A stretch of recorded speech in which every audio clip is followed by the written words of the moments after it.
आइए जी। सबसे पहले तो गुस्सा है इन पे बहुत ज्यादा। क्या गुस्ताखी हो गई सर? देखो, ऐसा होता है कि आपके जो ऑडियंस है ना, वो आपको बार बार प्रेशराइज कर रहे हैं। आप वहां गए, आप वहां क्यों नहीं जा रहे? अरे मैंने कहा अच्छी बदमाशी, नहीं जाते हम। तो नाक में दम कर दिया लोगों ने आपकी वजह से। आना ही पड़ा। मतलब इतने मैसेज, अब तो 2-3 दिन से तो धमकी वाले भी आ रहे हैं, जाओगे कि नहीं जाओगे।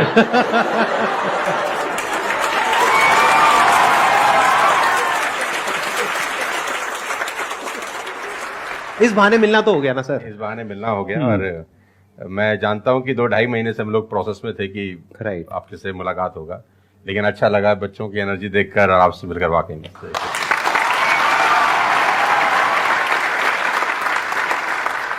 अब बताइए कौन है जो इनसे कुछ क्वेश्चंस पूछना चाहते हैं? मेरा क्वेश्चन ये है कि जब आपका लाइफ का एक स्ट्रगलिंग फेज था, तो उस टाइम पे आपको गिव अप करने का फीलिंग आया होगा, तो उस फीलिंग को हमें कैसे टैकल करना है, या फिर आपने कैसे टैकल किया? देखो, जब आपका वाई बहुत क्लियर होता है ना, तो आप गिव अप कभी भी नहीं करते।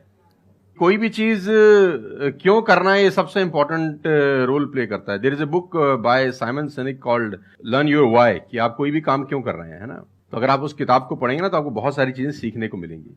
वाई बहुत इंपॉर्टेंट है। मतलब अगर आपका वाई क्लियर है ना, तो कोई भी ऑब्स्टिकल गिराने के बाद, आप गिरने के बाद, नीचे गिरने के बाद आप अपने आप उठ खड़े हो जाते हैं। तो वाई स्ट्रांग होना चाहिए, और वही लोग उठने ही खड़े होते हैं जिनका वाई स्ट्रांग नहीं है। मैं एग्जांपल देके समझाता हूं आपको। अब फॉर एग्जांपल मैं आपको वुडन स्ट्रोक दूं, 2 फुट जिसका विड्थ हो और 30 फीट जिसका लेंथ हो, और आपको बोलूं मैं यहां से वहां आपको ट्रेवल करना है उसके ऊपर चल के, और मैं आपको 10,000 रुपए दूंगा, तो आप चल लेंगे बहुत आराम से? आप सवाल को ट्विस्ट करते हैं। अब उसी फट्टे को मैं 100 माले की 2 बिल्डिंग के बीच में लगा दूं, अब आप चलेंगे? लेकिन मैं अगर आपको अभी भी चलवा दूं तो आप अभी भी चलेंगे। अगर आपको पता हो कि दूसरी बिल्डिंग में आपकी बेटी है और उस बिल्डिंग में आग लग गई है, और मैं आपको 1 रुपया भी नहीं दूंगा, फिर भी आप चलेंगे?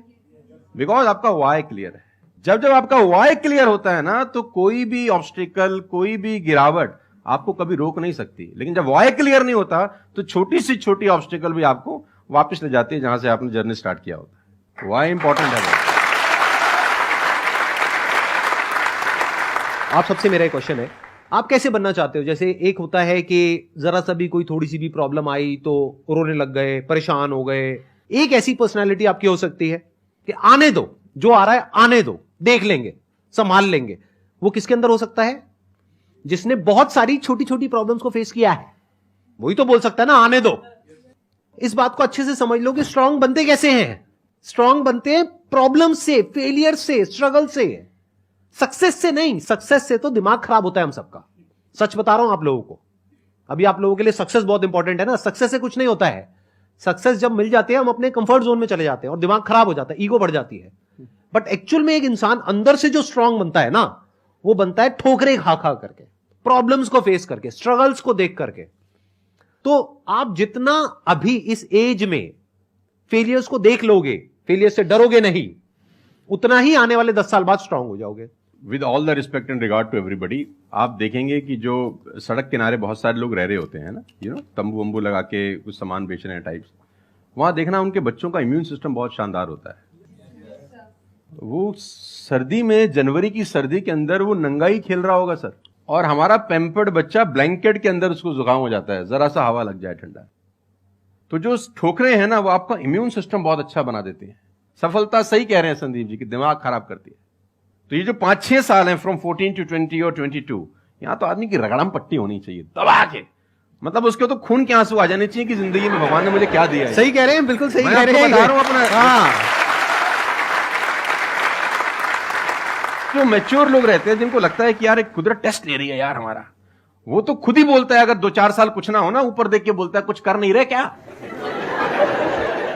मुझसे भरोसा उठ गया है क्या? हाँ सही बात है। भेजो कुछ चैलेंज, मैं तैयार हूं कुछ बड़ा। मजा ही नहीं आता उसके बिना, मजा ही नहीं आता। तो लोग वो हैं कि हम गाड़ी चलाते हैं ना, 4-5 साल स्मूथ चलने लग जाए गाड़ी रोड पे, तो हम गाड़ी रोक के खुद ही खड्डा खोदते हैं सड़क पे। साला इतनी स्मूथ तो चल रही है, कोई ना कोई चैलेंज चाहिए यार, मजा नहीं आ रहा यार गाड़ी चलाते हुए।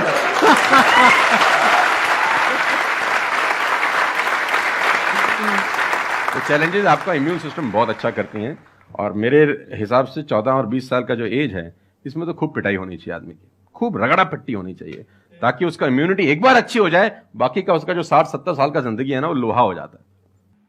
आपको खुद पे भरोसा रखना बहुत जरूरी है। दुनिया तो नहीं करेगी, ये तय है। दुनिया तो चड्डे में बम लगाएगी आपके।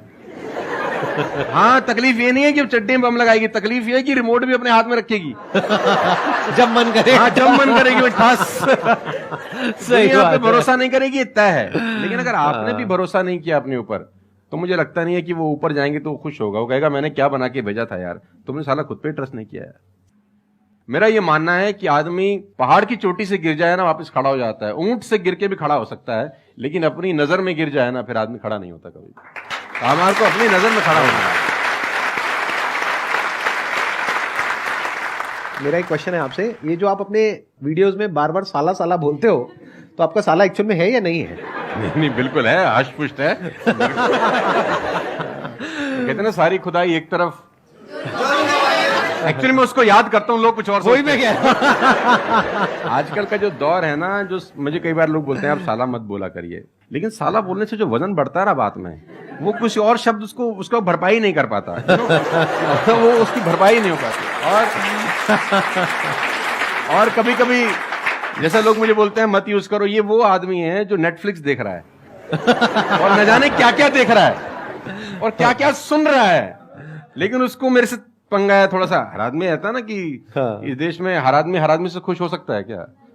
If everybody likes you have a serious problem, है ना? अगर दुनिया में सब आपको पसंद करते हैं तो आप में कोई प्रॉब्लम है, फिर आपने कोई समझौते किए हैं जीवन के अंदर। हाँ। तो मैं वो जानबूझ के बोलता हूं, क्योंकि उसका जो वजन है ना यार, मैं और बोलना चाहता हूं और भी कुछ, लेकिन रोक लेते हो।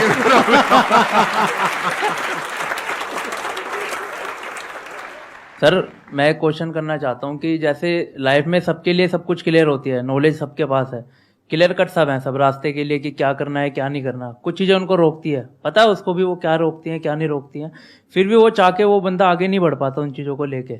एक नेगेटिविटी उसको रोकती है और उसकी सराउंडिंग उसको रोकती है, मैटर करता है, उसको सब पता है करना क्या है, फिर भी वो रुकता है। सर इसके लिए कोई ऐसा आंसर दो, आज तक किसी ने दिया ना और क्लियर कट हो। भगवान कृष्ण पांडवों के तरफ से गए 5 गांव मांगने हस्तिनापुर, शांति प्रस्ताव। शांति प्रस्ताव लेके गए कि 5 गांव आप पांडवों को दे दो, बड़े संतोषी हैं, वो लड़ाई वड़ाई नहीं करेंगे और पूरी महाभारत टल जाएगी, खत्म, कोई दिक्कत नहीं है। तो दुर्योधन ने बोला कि सुई के नोक बराबर भी जमीन नहीं दूंगा। तो भगवान कृष्ण दुर्योधन से बोलते हैं ये धर्म है? उसने बोला मैं जानता हूं धर्म है। उसने बोला करता क्यों है? बोला पता नहीं ऐसी कौन शक्ति है जो मुझसे करवाती है। ऐसा होता ही नहीं है कि गलत करने वाले को अरे मुझे तो पता ही नहीं था चोरी करना पाप है, नहीं तो मैं करता ही नहीं यार। पता होता है। वो कहता पता नहीं ऐसी कौन सी शक्ति है जो मुझसे गलत कराने को मजबूर करती है और मैं करता जाता हूं। कुत्ता रहता है ना, जो कुत्ता, उससे परफेक्ट एग्जाम्पल नहीं है। कुत्ता अगर रोटी चुरा के कहीं से भागेगा ना, आप ध्यान दीजिए, गौर करिए, कहीं से चुरा के भागे तो वो 3 गली दूर जाएगा, चोरी से खाएगा कि कोई देख तो नहीं रहा, चुरा के लाया है। और अगर मालिक उसको अगर परोसता है, ध्यान से देखना, वो पहले पूंछ उठाएगा, 2 हाथ ऊपर के करेगा, थैंक्स बोलेगा, शुक्रिया अदा करेगा, और जहां परोसी होगी वहीं बैठ के खाएगा। कुत्ते को भी पता है ये ईमानदारी की रोटी है और उस कुत्ते को पता है कि सारा बेईमानी की रोटी है, वो 3 गली दूर जाके खाता है। कुत्ते को भी पता होता है क्या सही है क्या गलत है, तो इंसानों को कैसे नहीं पता हो सकता है? सबको पता होता है कि क्या सही होता है और क्या गलत होता है। बहुत बढ़िया। फिर भी लोग करते हैं। ऐसा हो नहीं सकता। Cigarette smoking is injurious to health, everybody knows ना। अब वो 40 साल तक साला चेन स्मोकिंग कर रहा है और उसके फेफड़े खराब हो गए, डॉक्टर ने बोला भाई तेरी वारंटी खत्म है, तू विल शील लिख ले, तू जाने की तैयारी कर ले। और ये डॉक्टर साहब को अगर इनोसेंटली बोल रहा है, डॉक्टर साहब मुझे पता होता, भगवान कसम मैं पीता ही नहीं, बोल सकता है ऐसे? नो, उसको पता था। पता होने से कुछ नहीं होता। मैं अपनी ट्रेनिंग में बोलता हूं execution is the most powerful thing. आपको सब पता है, सुबह सैर करने से सेहत अच्छी रहती है, हर किसी को पता होता है। गरीब भी कर सकता है, अमीर भी कर सकता है, चप्पल है तो भी कर सकता है, नाइकी का जूता वाला भी कर सकता है, लेकिन फिर भी नहीं करता ना। पता होने से क्या होता है? कुछ नहीं होता। Execution is important. यहां पर मैं थोड़ा सा ऐड करूंगा इनकी बात में।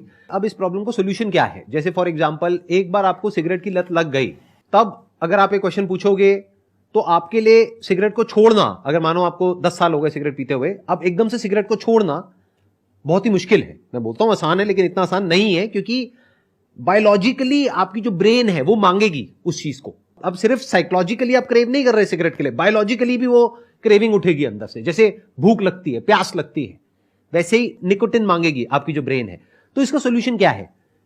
जब भी कोई गलत काम करने की शुरुआत कर रहे हो, आपको पता है कि वो सही है गलत है, तभी आपने क्वेश्चन पूछा, आपको पता है कि मैं यहां पर गड़बड़ कर रहा हूं, और वो गड़बड़ क्या हो सकती है? टाइम खराब कर रहा हूं। एक बार आदत पड़ गई टाइम खराब करने की, उसके बाद बहुत मुश्किल हो जाएगा उसको छोड़ना। बहुत बढ़िया। लेकिन अगर शुरुआत हो रही है टाइम खराब और करने वही की, रोक लिया, वही रोक लिया, पहली सिगरेट पे आप रुक गए, तो बच जाओगे। मैं आपको संदीप जी को ऐड करता हूं, ये बिल्कुल फैंटास्टिक बात बोली इन्होंने, बहुत जबरदस्त बात बोली। एक गुरु और एक चेला कहीं से ट्रेवल कर रहे थे, राइट, कोई जंगल टाइप जगह थी, तो गुरु ने बोला इसको उखाड़ दो। क्या उखाड़ दो? वो छोटा सा पौधा सा लगा था, इतना सा उंगली जितना बाहर आया था। तो बच्चे ने बोला कौन सी बात है, खट से उखाड़ दिया। हाँ। थोड़ा सा और आगे गए तो 2-2.5 फुट का एक छोटा सा पेड़ था, गुरु ने बोला इसको उखाड़ दे। उसने थोड़ा सा जोर लगाया, वो भी उखाड़ दिया। फिर 4-5 फुट लंबा पेड़ था, गुरु ने बोला अब इसको उखाड़ दे। थोड़ी सी उसको मेहनत लग रही, लेकिन उसने फाइनली इसको भी रिमूव कर दिया। अब एक बरगद का पेड़ था करीब करीब 20 फीट ऊंचा, गुरु ने बोला अब इसको उखाड़। बोला महाराज कैसी बातें करते हुए, कैसे उखड़ेगा? बोला यही सिखाना चाह रहा था कि एक बार जड़ें गहरी हो जाए ना तो उसको उखाड़ना बहुत मुश्किल होता है।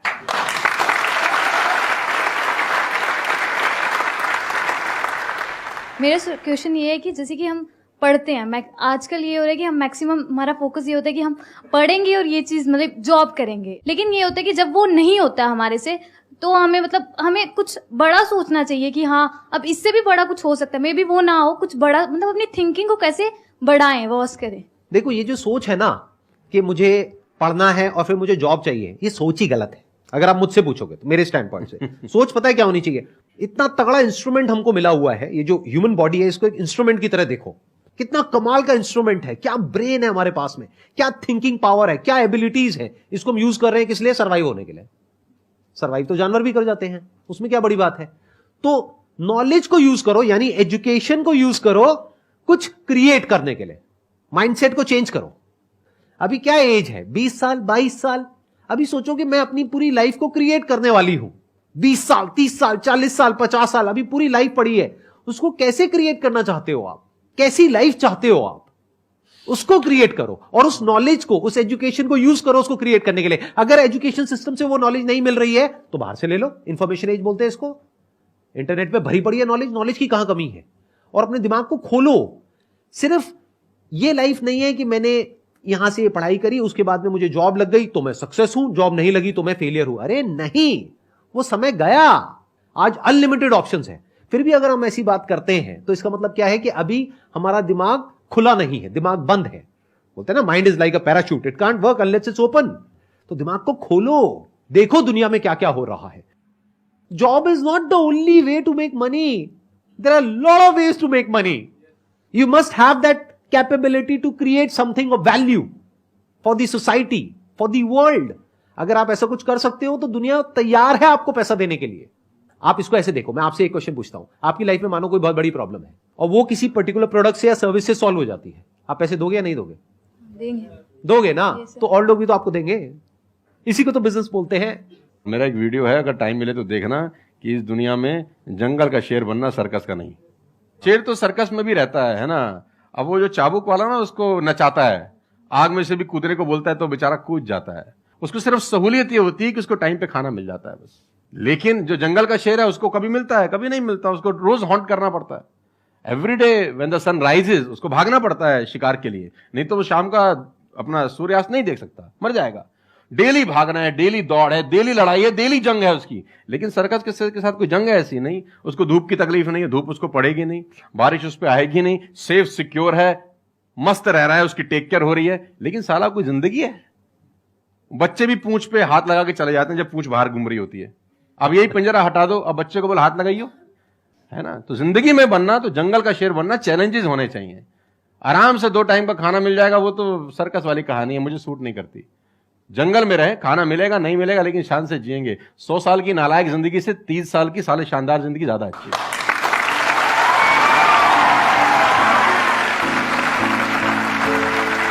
Thank you so much. Thank you.